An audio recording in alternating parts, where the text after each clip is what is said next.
turn off the background noise here. Um, so moving on to the third objection, the Davies writes, but suppose we agree that there is an extra mundane designer, would not such a designer also call for explanation? Hume's next argument is that the answer to this question is yes.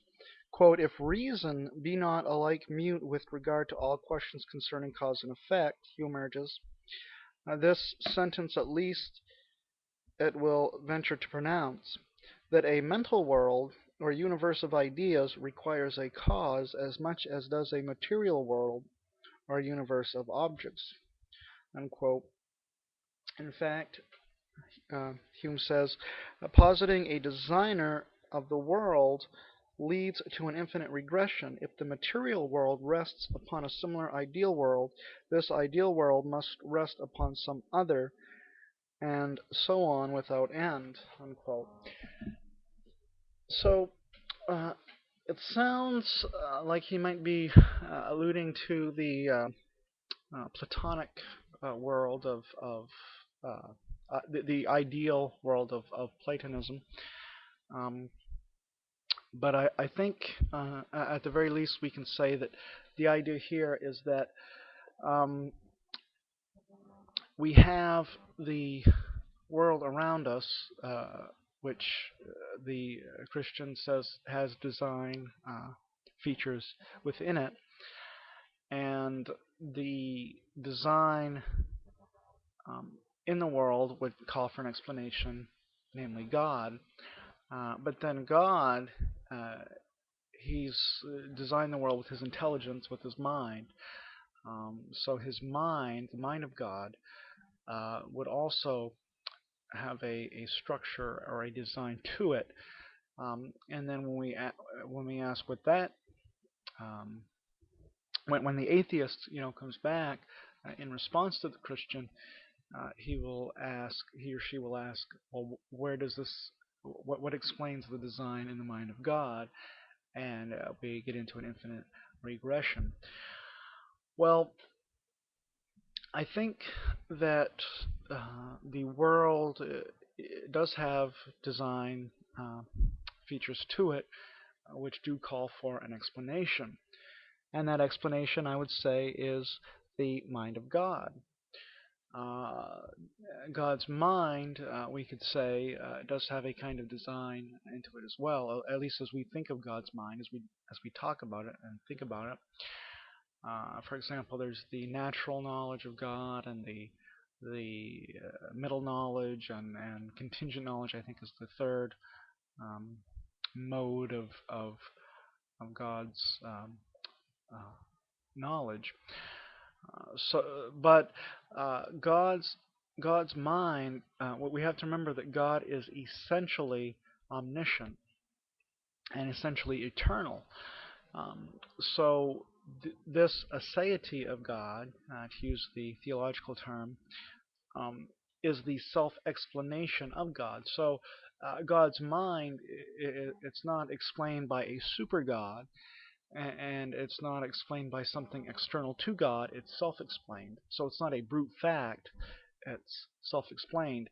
But the universe is not self-explained. We know it's not self-explained um, because the design we see in the material realm is something that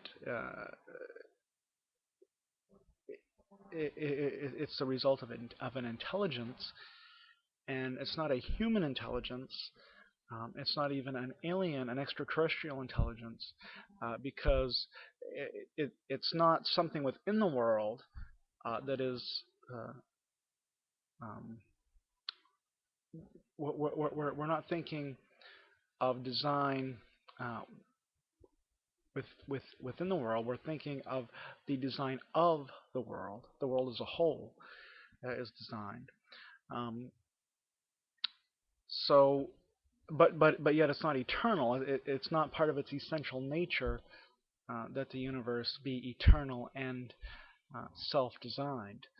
Um, so we need to look for an outside explanation. And also, when we have an explanation of a cause, we don't need to have an explanation of the cause. Um, if we know that there's some type of deity beyond the world to explain the design um, of the world, uh, it's an interesting question. But if there is some sort of implication of an infinite regress or not, is besides the point. It's irrelevant. We If we can show that God must exist as a divine designer, then if there is a more superior deity that's explaining his mind, um, the fact still remains there is a God. Soft agnosticism, hard agnosticism, atheism must be false, as the teleological argument is maintaining. So again, these objections are important things to think about, but they're not really relevant to the argument at hand. So there's no infinite regress. We stop with God. He's the supreme being, which means there's no one more supreme. And also, um, it's kind of ironic that people uh, who would raise this sort of objection about an infinite regress uh, would it's ironic that they would raise these kinds of objections because Occam's razor, we don't want to multiply entities beyond what is necessary. So a lot of people will say that Occam's razor eliminates the need for God, but that's not true because the design within the universe requires us to add one more entity. Um, but yet, when it comes to this infinite regress, some of the same people objecting to the teleological argument would ignore Occam's razor and just automatically assume that there could be more deities, a hierarchy of divine beings. But it's not necessary that there be a hierarchy of supreme beings. That's self-contradictory. Um, so I think the third objection isn't that uh, persuasive as a defeater. Then Hume makes his fourth point in the form of a question, Davies writes, and we'll get to that in part 3. Thank you for watching.